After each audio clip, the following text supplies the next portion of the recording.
Développé en 5 mois avec un petit budget et une équipe de 5 personnes, Wild Guns a pourtant réussi à se hisser parmi les jeux emblématiques de la Super Famicom.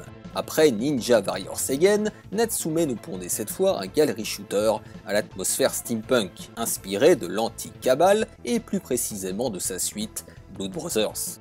L'histoire narre les aventures de la tireuse d'élite Annie qui, à l'aide du chasseur de primes Clint, cherche à se venger de la mort de sa famille.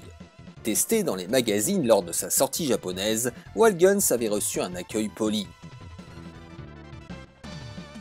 Intérêt 87%, un shoot'em up bien réalisé, un mode de joueurs simultanément sympathique. Dommage qu'on ne puisse se diriger que sur un plan unique. Wild Guns n'est pas un tir sur cible de plus. Il est à la Super Nintendo ce que NAM 75 est à la Neo Geo, sauvage et esthétique, comme un vrai jeu d'arcade. Son succès d'estime poussera Natsume Atari à en produire un remaster en 2018, dont nous reparlerons un peu plus tard. Mais avant cela, attaquons-nous à l'original.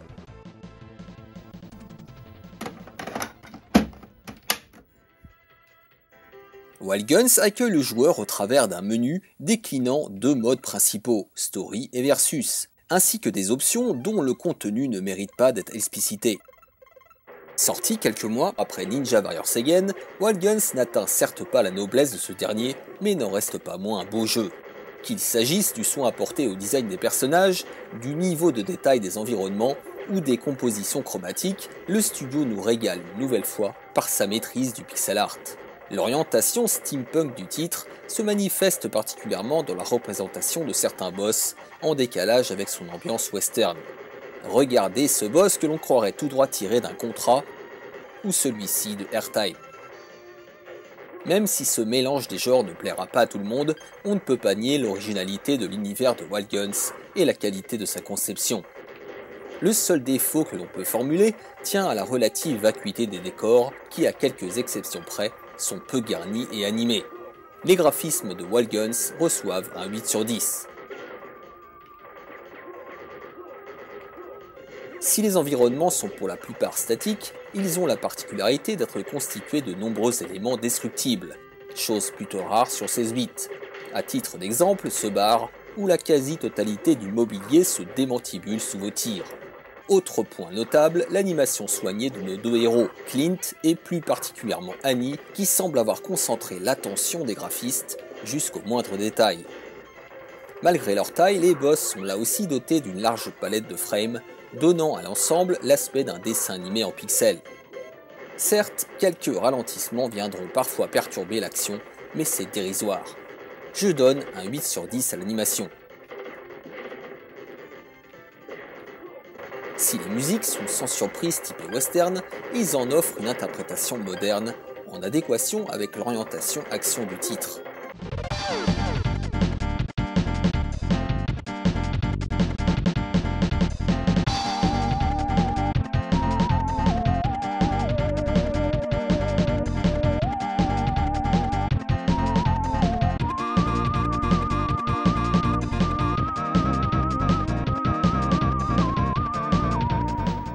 Dommage que les mélodies soient quelque peu répétitives.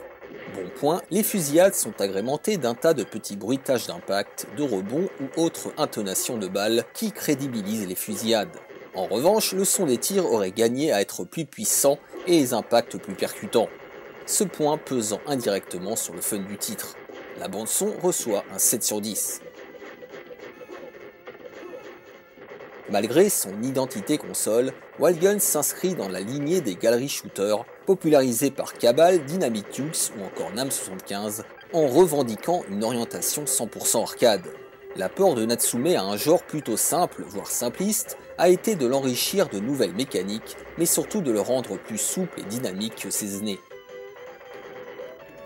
Outre les déplacements latéraux, vous pouvez exécuter des roulades d'esquive, sauter et faire un double saut. Lorsque vous tirez, votre personnage se fige et le réticule peut être déplacé librement dans toutes les directions. En plus de votre pistolet standard, vous pourrez ramasser un lance-grenade, un fusil à pompe et une mitrailleuse à cadence rapide. Ah oui, et sachez qu'il y a également des malus. Vous disposez aussi de bombes dont la fonction est à la fois de nettoyer l'écran et de vous conférer une invulnérabilité temporaire. L'ajout d'un lasso permettant de figer temporairement les ennemis donne une petite dimension tactique dans le sens où son utilisation se fera au détriment de votre défense. Malgré sa représentation atypique, Wild Guns se joue comme un jeu d'action, jouant sur l'ambivalence entre les déplacements du personnage d'un côté et la gestion du réticule de l'autre. Un exercice de coordination pas forcément intuitif au début, mais que l'on finit par dompter assez rapidement, aidé par ses contrôles chirurgicaux.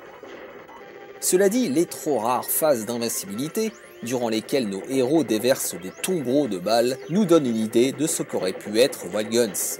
Un jeu encore plus fun et défoulant qu'il ne l'est. Il est vrai que le titre apparaît trop souvent sage et scolaire. Dommage. Le gameplay se voit attribuer un 8 sur 10.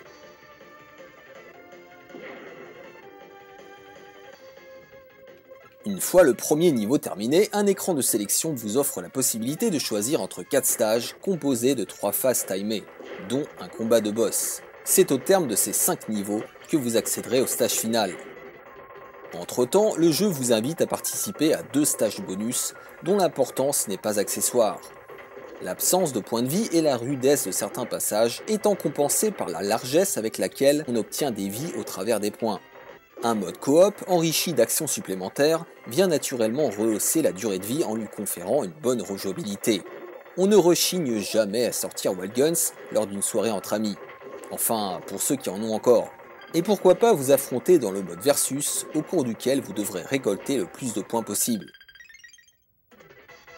La maniabilité différenciée de nos deux héros est également de nature à augmenter la replay value. Pour faire simple, Clint est plus lent et lourd que Annie, mais a une attaque de mêlée plus rapide et une roulade d'esquive plus longue. Mais il est vrai que l'on n'aurait pas craché sur 1 ou 2 niveaux supplémentaires et un peu moins de recyclage dans l'exploitation des PNJ. Je lui donne 7 sur 10 pour la durée de vie.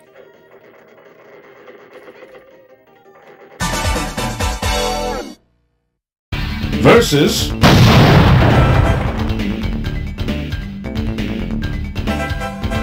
Adapté en 1989 sur Mega Drive, Dynamite Duke est un gallery shooter dans la veine d'Empire City et Dead Angle, du même développeur Saibu Keiretsu. Plus ancien que Wild Guns, il pêche sans surprise par une réalisation datée et une direction artistique un peu standard. Il n'en reste pas moins agréable à jouer, jouant sur la possibilité d'esquiver les tirs en se baissant et de frapper les ennemis au corps à corps. Son scrolling horizontal lui apporte un dynamisme que n'offrent pas les décors statiques de Wild Guns. Ce dernier propose toutefois une richesse supérieure dans son gameplay, découlant de mécaniques plus complexes, comme la possibilité de stunner ses adversaires, de sauter ou de faire des roulades. Si l'on ajoute à cela son habillage sonore bien plus soigné, Wild Guns ne peut que remporter la victoire.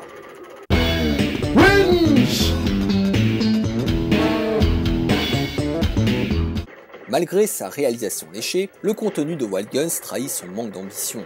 Sorti à quelques encablures de Ninja Warrior Seigen et Poki Rocky 2, il semble avoir pâti d'un manque de ressources financières et humaines. Il ne manque pourtant pas de qualité. Outre sa direction artistique soignée, il offre un gameplay solide qui réussit à moderniser efficacement un genre devenu désuet. Wild Guns reçoit la note finale de 8 sur 10.